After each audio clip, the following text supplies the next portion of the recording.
Hey everyone, welcome to the Redefining Work podcast. I'm your host, Lars Schmidt, and today I'm thrilled to be joined by Mita Mallick. Mita and I are both in some common networking groups. We've known each other for a few years now, but I'm really excited to dig into her new book, to share it with all of you, and to talk about her work as co-host of Roundtable Talk and her upcoming book, Reimagine Inclusion. So, Mita, thanks so much for coming on the show. I'd love to have you start off with just a brief intro for the audience. Thanks so much for having me. We know so many people in common, and I'm really excited to be having this conversation with you here today. What can I tell you about myself? I'm a passionate storyteller. I'm a business leader. I'm a diversity, equity, and inclusion champion. And most importantly, I am mom to Jay, who is 10 going on 20, Priya, who's 8 going on 18. So I am welcome to any unsolicited parenting advice that anyone wants to send me. I'm open. Yeah, if you can CC me that advice as well. I'm a little behind you. I've got 2 daughters, 9 and 7, yes. But also going on much higher ages somehow. So, well, Mita, I want to jump right in. There's a lot I want to cover with you, but I want to just kind of start with just your view today on the state of diversity, equity, inclusion, and belonging. And I think, we're recording this not long after the Supreme Court, rolled back affirmative action. There's lots of seemingly politicized, backlash against DEI efforts. Florida is a disaster. And I just want to kind of start with just like level setting from you. Obviously, you've dedicated your career to this space. Like, what are your views on where we are today? How do you describe it? I think the backlash is here to stay.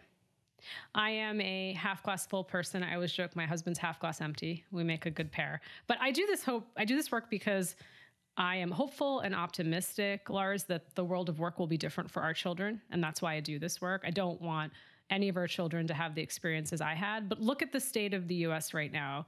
We have, according to the last Census Bureau data a few years ago, 40% of Americans identify as a race other than white. That number will quickly change in the next 10 years. We have over $5 trillion of spending power with the multicultural consumer alone. That's not including the LGBTQ plus community, individuals with disabilities, veterans, all these dimensions of diversity. And so the demographics of this country continue to change. And many of those individuals from historically marginalized communities, they're employees in our organizations, and they expect to be treated fairly and equitably. And they have certain expectations of their employers. And so this push-pull, I think, will be in the market now forever. I don't think it's going away. You see what's happened in Florida, as you mentioned, in Texas, the Supreme Court. You also see what's interesting. You see states like Florida and Texas passing laws that are now making it illegal to have diversity, equity, inclusion programming in some of their public educational institutions. They've also banned books. And it's interesting that some companies have mirrored that as well. Coinbase, Basecamp, both famously said, we will not talk about politics. We're not talking about social justice issues or activism in work. And they had, at least in one case, one of the companies had 30% attrition, right? 30% of people left that week, right? Yeah. After the founders announced. So people will choose to work where they want. We have a choice. And if I have a perception that this organization doesn't align with my values or what I believe in, I will make a different choice. Yeah. Well, so for HR practitioners that are watching, right? And for me, it's like, and I realize that this march towards, equity and social justice is generational, right? Mm-hmm. It's movements and movements. And I feel like we've had, moments over the last couple of years where, especially in HR, we've made some progress, definitely not as much as we need to be, but, it feels like a bit of progress. And now we're kind of in this new moment where, as you mentioned, Florida, Texas, Supreme Court, there's backlash, 13 AGs signed off on the letter to Fortune 100 companies saying that they'll be going after them for DEIB programs. It leaves HR practitioners, I think, in maybe this kind of grayish area where if they're committed to this work and they want to continue moving this forward, but perhaps they don't understand, from a legal perspective, right? Like, I don't know if we've heard that much yet from like the Equal Employment Opportunity Organization and other places like that. Like, what recommendations and what advice do you have, for those leaders who are watching and they're viewing? And again, they themselves are committed to this work.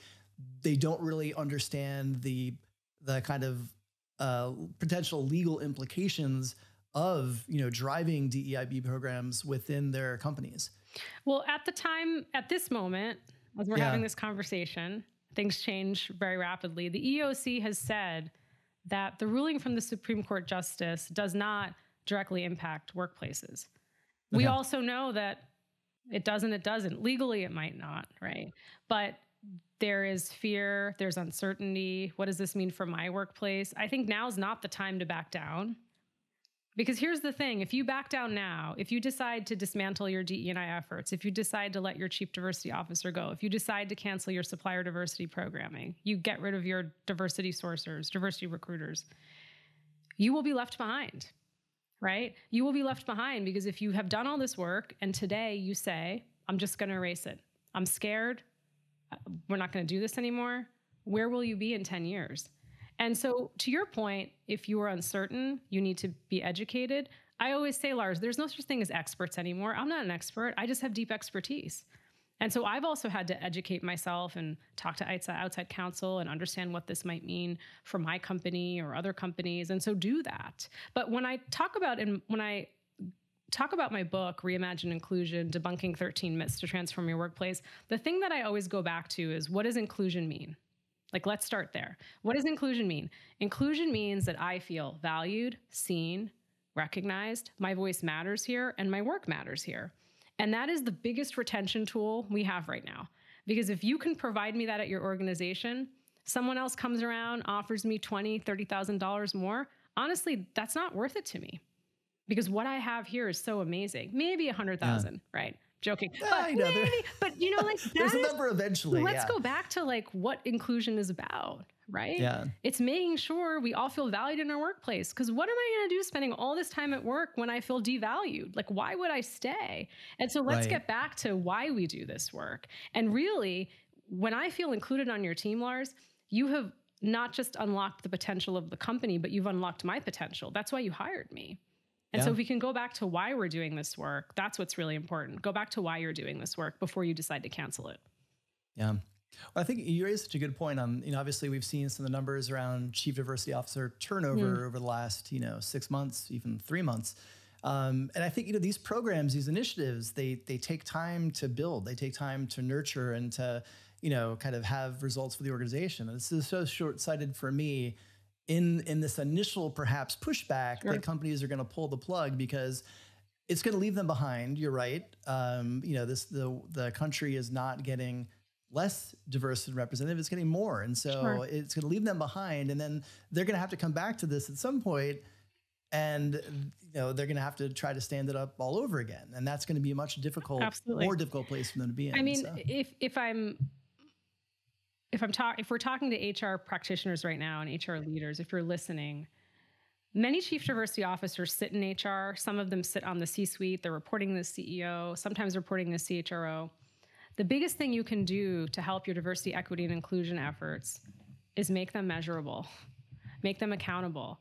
When is it easy to cut programming? When it's just kind of an add-on, right? But when I think about, what are your workforce goals? Let's start with that pillar.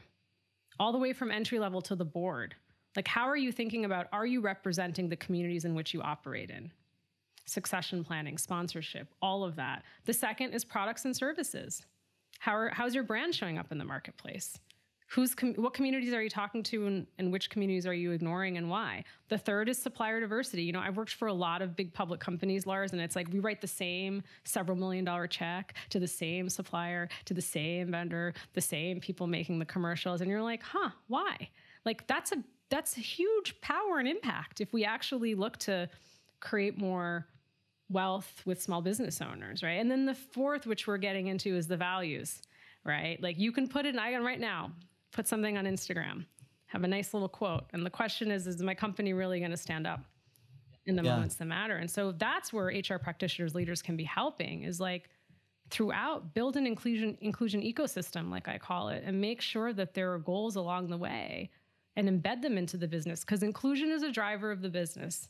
And if you don't believe that, I believe you will be left behind in the next 5 to 10 years. Well, I appreciate the framing around, metrics integrating into the business, having a more holistic view of it. Because I think, again, when you look at the evolution of HR, when you go back to those kind of legacy teams, they often viewed, diversity, equity, inclusion, belonging. And frankly, they just framed it as diversity as this like bolt-on thing that was often just connected to recruiting. It wasn't woven into the HR operating system and everything else. So it's just, I think when you look at how modern HR leaders and practitioners view the function and the field and the impact today, they're viewing it holistically and how it integrates into everything and not just on the recruiting side. So, and the HR practitioners, leaders listening are powerful advisors. And so sometimes it is that point of view to say, hey, have we thought about building some goals around this? You want to authentically serve the Black community. Okay, let's have some goals. What does that look like in terms of household penetration, in terms of revenue, in terms of who's represented in the content and campaigns? There's so many things to do. Like I say, don't boil the ocean. Start with building small and measurable goals, but you have to start somewhere. Yeah. Well, and you're right to point out, like, these are business goals. These are revenue driving, market expansion, customer acquisition goals that make the business more successful and ultimately more profitable. So they make business sense if hopefully you can get on the moral sense, but even if you can't, the business sense is there. So yeah, I think that it's just very short-sighted the way companies are perhaps having this knee-jerk reaction to this moment of time that we're in right now. Absolutely. Let's talk about your podcast for a minute. It's I'd love to hear kind of the origin story. How did you connect with Dee? How did the podcast come together?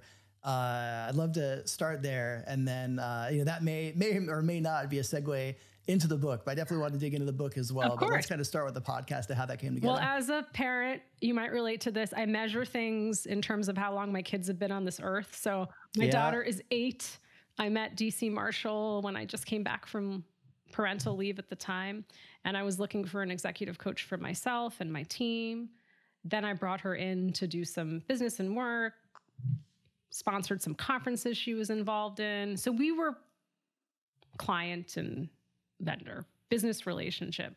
And then we just got to be friends, and we would send each other late night audio messages, have late night conversations, go for dinner, and just discovered all of these things that we had been through in our career. And it took the pandemic. It was right before the pandemic. We were out with the girlfriends, and they said, the two of you should just have a podcast. You should call it Brown Table Talk. And I was like, that's funny.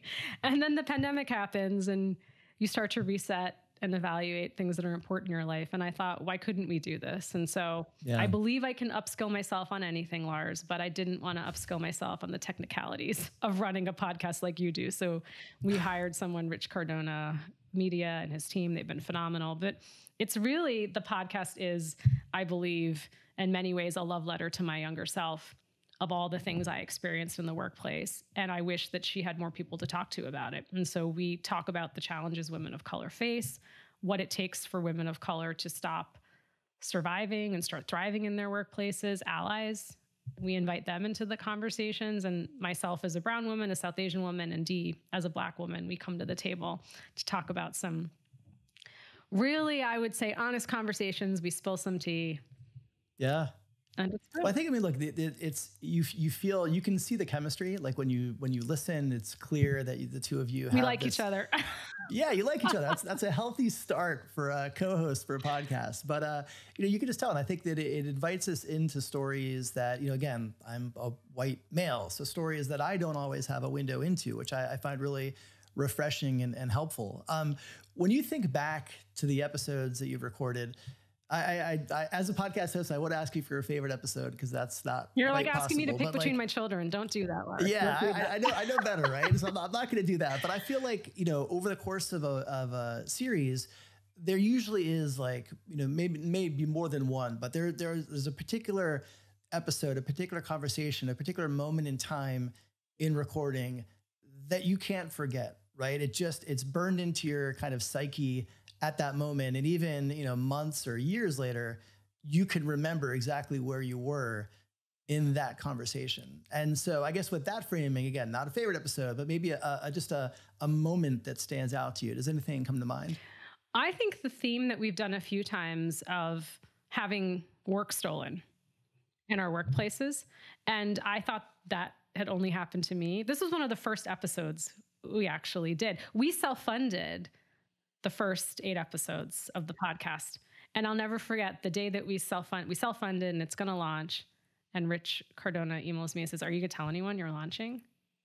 And I was like, "Oh, I guess I have to." We were so like, would anyone listen to this?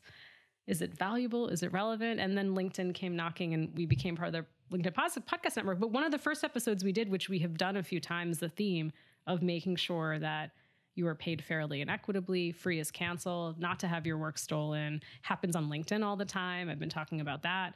How to make sure you get credit and give credit. And so that to me was, I thought I was alone in that experience in my career. The first time I saw someone present my slides that I had shared and he took credit as his own. And I was like, I guess this happens or just happened to me. And the responses we got were incredible. And that's when I felt like we were onto something, meaning that this was an experience that not enough people were talking about, what it was like to be me in the workplace. Yeah. Yeah, I saw your LinkedIn post recently about that somebody had basically stolen your exact image. Because I love that you have a consistency around like a theme of some of your LinkedIn posts and then a message and context behind it. And obviously that resonates with your audience because you always have tons of engagement on there. So I saw the post you had about somebody basically copying and pasting, your work and sharing it elsewhere. And I agree with you. I think your point in that was that, somebody commented to you, well, that means, that's flattery. And it's not, it's theft. It's theft. And listen, somebody was like, "Oh, there's no idea really that's original anymore." Okay, true. And you've copied my words. So I often use quotes of other people and I credit them, but I have a story that inspired me to share that quote. And so that's the difference. And somebody said to me recently on LinkedIn in the comments, like, "Oh, who do you think you are, Adam Grant? You like quote yourself and post it." And I talked about it on the podcast. Why do I do that? Because people unfortunately steal images and work. And that just is heartbreaking. Why would you do that? Like, as much as I can, I'm human, I might forget, but I try to credit. If you shared something, I would tag you and say, "This was from Lars." Right? Yeah. Like, why would I cut your, that to me is just wild. So yeah, I quote myself and I do that to protect my ideas. Yeah, well, it's smart, but also what I like about it, and I don't know if this factors into your kind of calculus or not, but the visual aspect of reading the quote, the way that you frame it, I think that because again, LinkedIn, some people are just scrolling, right? But that helps it stand out. And then you're like, "Oh, wow, that resonated with me." And then you can get into your comments where like you expand on it. So I think it's really smart, even just from a social media navigation standpoint, in addition to the IP work. So I want to do a quick word association. Oh boy, little game with you before we jump into Reimagine Inclusion. This is something. Let me take a sip of my tea. Okay, let's go. Yeah, please have your tea. Make sure you're ready. I'm going to say a word or a phrase, and I just want you to come back with the first word that comes to mind when you hear it. Okay, here we go. Good? All right. Hope I don't get censored. Hey, there's no censors here. This is a public podcast. Right. Everything is game. So we're going to start with future of work. Is now. I like that. DEIB. Here to stay. I also like that. These are more than one words. I'm not following. Yeah, that's okay. I should. Yeah, I'll about a phrase, a sentence, a word to a sentence. We'll expand. Skills-based hiring. Now. Yeah. Pay transparency. Free is canceled. I very much like that. And actually, if you're a creator or an aspiring creator on any level, and you're watching this, like sit with that quote for a moment, because I think that there are, whether it's conference organizers, webinars, there's such an industry around content in HR, and there will be a lot of people that'll be hitting you up to do things for free. And you make your own calculus. Maybe there's benefits on some reason as to why you would do that. But don't undervalue what you bring to those. They're coming to you to get you to contribute. I love that. For that reason. I have to shout out my friend Lisa Hurley, who says exposure doesn't pay bills. Yeah, that's exactly right. Exposure doesn't pay bills. But yes. It's exposure. So fly yourself here. This kind of like, no, that's not going to happen. Okay. Culture. Inclusive. Okay. AI. Scary. Human capital. All of us. Okay. All right. I appreciate that. I always close with human capital because I think that's the one buzzword. Actually, there's a few buzzwords in HR that just grate at me. Human capital. What is that? It's all of us. I mean, that's me. Well, that's you. We are the company, right? Right. And I think it's just like this idea that like people are capital. I mean, not that human resources is all that better, yes. But that one is difficult. I want to get into your book. Yes. So your book is coming out. I'd love you to share the release date for your book.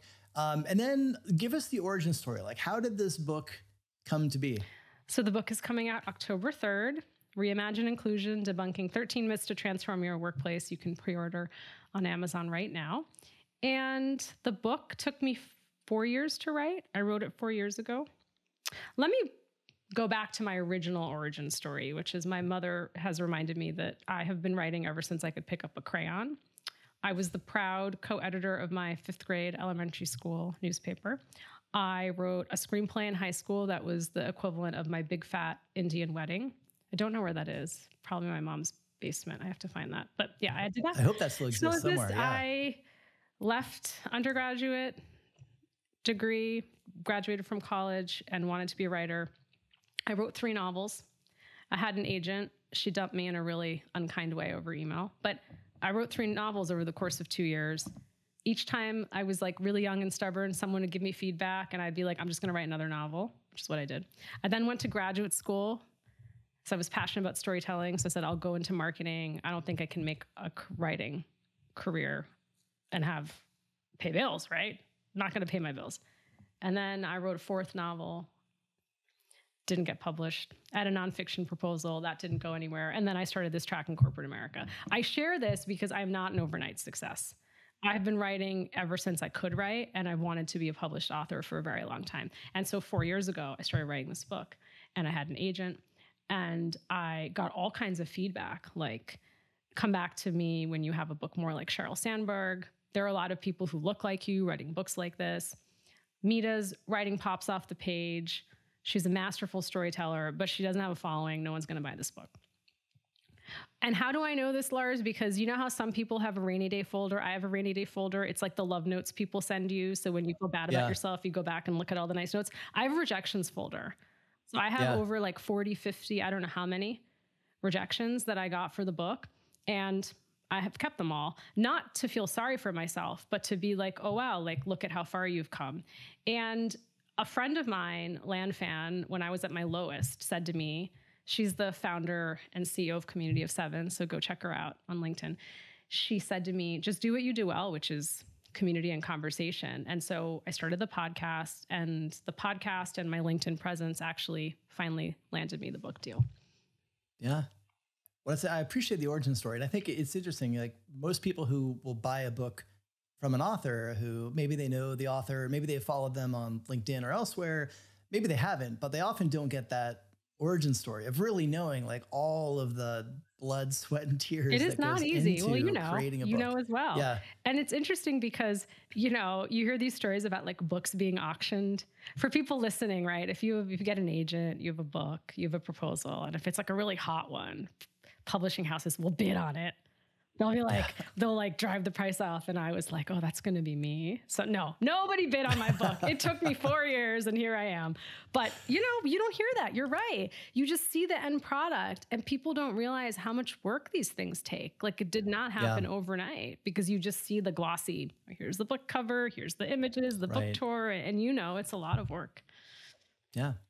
So why inclusion? Why, obviously the book's titled Reimagine Inclusion at the core. What was it about inclusion that you wanted to kind of, focus on that as the narrative for the book? There are a lot of great books right now on leadership, inclusion out in the marketplace. And I wanted to say the quiet parts out loud, all the myths that hold us back from making meaningful progress, sort of like the bedtime stories we tell our children and the stories we tell ourselves in our workplaces, which just aren't true and how damaging they can be. And so people say, why 13? It's because it's my lucky number. That's really it. Maybe there'll be another 13. But one of the things I've done in my career, Lars, which won't surprise you because I love to write, is I have kept career journals, which is different than a personal journal, but I've documented things that have happened in my career, processed the good and the bad. And so when I was writing this book, I went back to many of those stories. And also if you follow me on LinkedIn, you'll know I can be tongue-in-cheek on my podcast too, with a sense of humor. And so I wanted to reach people in a different way with really sort of, some people are calling them clickbait headlines, and that's fine. Like, I want people to really pay attention and reach them differently in this work. Yeah. Well, and there's 13 myths. I want to get into a couple of them, but does any one myth, and I'm asking you to pick favorites again, which isn't fair. I realize, but like, does a myth, maybe not a favorite, but like one of the 13 myths that is most often, used and misunderstood, like the biggest myth that you were excited to debunk in this book? Well, I was excited about all of them. And what I will say is the one that I've been getting a lot of wow feedback on that I didn't expect is the following myth. Why are you asking for a raise? Your husband makes more than enough money. And I will, hopefully people will pre-order and will read the book and read that chapter. But it basically, the gist of the story is I go to a former manager to ask for a pay increase during performance review time, right? I've done my homework. I understand the points on the board, understand what my role's worth in the market, understand what I'm not being paid within the band of the company, all those things. And that was his response to me because he found out what my husband did for a living. And so one of the myths I want to debunk is that white women and women of color don't negotiate. We often do negotiate, and we are gaslit, minimized, and dismissed. So in that chapter, I really ask people to think about their cultural connection to money and how they've been raised. Like, I was told, you don't talk about money. Talk about where you live, what you drive, you talk about how much you make. Like, we don't talk about money. Okay, so if I've been raised culturally that way, how can I negotiate for myself at work? Am I triggered when someone on my team asks for their pay to be reviewed and why? I talk a lot about the fatherhood premium and the motherhood penalty. Statistically, something that has been shown time and time again. My husband, for example, for every kid we have had together, he is seen as more ambitious, dependable, committed, and will make more. And I am a disheveled mess, and I will make less. And so that's part of what in that part of the book I get into. But I've been really sort of surprised, Lars, at women saying, yeah, that's happened to me. And some of more other stories that I'll let you all read it, but it's pretty interesting. Yeah. But I also appreciate being able to talk about that, because I think that, again, if it's something that isn't discussed and understood, I think a lot of people can think, well, this is just me. Absolutely. So, this is unique to me. So I'm carrying the weight of this, but I don't necessarily know that this is actually something that is many others are experiencing as well. And then it kind of maybe gives more courage and conviction to kind of say, well, hey, how do we change this? How Absolutely. do we stand up against And for this? the HR leaders and practitioners listening, I know most companies are doing the right thing. They're doing pay equity reviews behind the scenes. Yep. The issue is not with the reviews that are happening. The issue is with me, Mita, the individual leader whose bias shows up. And I'm the one who's deciding who's going to be paid what in terms of a bonus, in terms of a merit increase, in terms of stock options, right? So even if HR is doing the right thing and setting guidelines and principles, it comes down to me as a leader. And so how do I interrupt my bias and make sure, I always say, it's not HR's job to understand or see if your team is being paid fairly and equitably. It's your job. HR can help you, but it's your job, right? It's your job to make sure people are leaving, people are coming, people are going. Do that check every quarter to see what's happening with your team, and then go ask HR for help. But it's not their job, right? And so I really challenge leaders on that. Yeah, I'm glad you do. And there's a few other myths I want to get into a little bit. One is myth 4. And it was the idea that I'm all for hiring diverse talent as long as they're good. And look, I'm sure anybody watching who's been recruiting for a while, you've had a hiring manager say that verbatim. Yes. And it's incredibly, well, it's wrong in many different ways, but I'm curious, like how, not to kind of give away the chapter, but like how should leaders, whether they're recruiters or HR leaders who are, hearing that, how should they respond to statements like that? So one of the things I do is try to coach the individual on why they might be thinking that. So would we ever say, I'm all for diverse talent? You say, I'm all for diverse talent as long as they're good. I'm all for non-diverse talent as long as they're good. Tell me what you mean more about that, Lars. Like, tell me what you mean by as long as they're good. A lot of what we should be doing more in our workplaces is challenging with open questions. I'm not asking you to say this is racist, this is sexist, this is homophobic, unless it clearly is. But sometimes it's like, tell me what you mean by that. Could you help me explain that statement further? And then it gets you to start processing. You're like, what does that mean? You know, one of the stories I do share in Reimagine Inclusion is I was working with a leader who said, I'm really committed to attracting and developing Black talent. This is important to me. We have an internship program. We started with the historical Black college, and it was just a mess, Mita. It was a disaster. All the coded language you would imagine, like wasn't a cultural fit to it. So we're not going back to that college. And I said, well, how many interns was it? Three interns. And so one of the things I say and I challenge, and I'll pick on my alma mater, Duke University, for a second, would we ever not go back to Duke University if 3 interns weren't a fit? Would we ever say we're not going to work with Duke University? This is a disaster. And so really challenging our bias that we have in our heads that we sometimes don't say out loud. That's why the book is all about saying the quiet parts out loud. And a lot of the stereotypes that we have about individuals whose lived experiences are not our own, we carry that with us to the workplace, right? And so if you have never met anyone who is of Indian descent or South Asian descent, and I am the first person you've ever worked with, that's a really high bar for me. Because if I fail at this role, for whatever reason it doesn't work out and I leave, I always ask, like, would you be more or less reluctant to hire another woman of color? What if it was a white man, similar role? Right? For all the different reasons, it wasn't a fit, he failed, he moved on. Would you be less reluctant to hire another white man? But if you maybe knew a lot of women of color, then that would never be an issue in the first place, right? Yeah. Yeah, that's a great point. And I think it's just interesting. I think hearing kind of pipeline problems, I mean, even companies who, and I think you tackled this, another myth around like, hey, we need to create more opportunities for underrepresented talent. Let's expand the internship program. Yes. Right. And it's like they have this view of like, well, we'll create opportunities at that level and that will allow us to bring more people in and develop them throughout the organization. And then it's as if like that's a binary choice, right? You could only pick one level, which is just so short-sighted. I know you cover that as well. So I will let readers learn more about that part. But I also want to jump into myth 9. Which again, I pick on Florida because I grew up in Florida. So seeing kind of the turn they've taken has been particularly disheartening for me. But it was around the notion that these DEI benefits don't benefit me. My voice as a white man doesn't count anymore.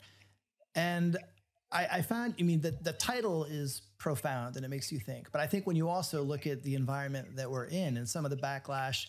And again, I think Florida, this isn't unique to Florida. Florida's just getting a lot of headlines around like, this notion of critical race theory, curriculum, and, we can't make white children feel bad about their, people that or their predecessors. And it's just, I don't understand the logic in that. It's based so much in fragility, but I would just love to get your perspective on that. Cause I imagine, when you see some of the particularly white backlash to DEIB programs, some of it is rooted in that. And so I'd love to just get your perspective on that a little bit. I think there's 2 sides to every story. So I'll start with white men who feel like they're being shamed, demonized, blamed in our workplaces. Many have expressed that to me. I'm not in the business of doing that. I do think when there are headlines like a Harvey Weinstein, a Matt Lauer, Les Muniz, those are men who deserve to move on and deserve to seek redemption elsewhere.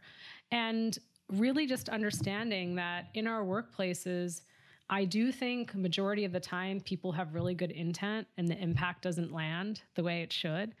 So it's also not helpful if we can't be kind and compassionate. So if you, as a white man who I'm working with, ask me a question and I'm like, Lars, I can't believe you don't know that. Like, why are you asking me that? That kind of breaks the psychological safety. You're likely not going to ask it again. That doesn't mean that you can't, I'm not saying that someone can continue to cause harm and there's no repercussions. I'm just saying, like, if someone makes a mistake, at least me as an individual, I'm going to try to show up with kindness and compassion, accept the apology, and see if they'll show up, do better, and be better. So there's that part of the equation. And I think for white men, when the pie grows, it grows for all of us. And particularly for many white men who are leading organizations, I always ask them, like, what do you want your legacy to be? How do you want this company and organization and team to look different than when you started? And I think many of them think about that and think, wow, like if I could be sponsoring more women of color to get into exec teams, Like, I shine, you shine. That's a part of their leadership. That also makes them look good. And for anyone leading business right now, it's tough. And we just talked about that. There's, anyone who tells me there's no growth to be had, you're looking in the wrong places. And so you think about, if you were a white man leading business today, there's huge opportunity for you to be a champion of this work. And you also should have a seat at the table. And also think about, we all have privilege, right? I know privilege is a loaded word, but we all have privilege. For me, race and gender have not been points of privilege, but I've had privilege in many other ways. And so I think about, like, how can I use my privilege to help other people? And so that's what I hope that white men will think, well, what could I do to help? Like, from the place of privilege, of the things that I might have that other people might not have access to. What I think is, you mentioned privilege just as an example, like, so many of these terms, like, if you just educate yourself on what they mean, you will understand them, and it will allow you to have a different conversation about these topics. And I think that, some people who have not done the work, they hear a term like privilege and they're like, well, I, grew up poor and I had it hard, and like, sure, I'm white, but I had to overcome all that. Well, sure you did. But if you really understood the definition of privilege, you will realize that you still had things that you inherently benefited just by who you are. You had those difficulties you had to overcome as well. We're not diminishing that. But so I think it's part of it is just understanding, some of the terms and the concepts and the principles behind it. And I think when you get there, you can have a very different conversation about your role in all of this. And again, I'm speaking to white males particularly, and white people in general. But I think that can be a turning point if you just kind of just take a step back and really just do some education and understanding. It allows you to view this in a very different way. Absolutely. I love that. The other thing I would add is, as you were talking about Florida, as you said, is getting a lot of the heat, but it's not the only community that is experiencing what's happening in Florida. And I think it makes me really sad when we live in such a polarized world, when we know really negative things will get a lot of clicks on social media.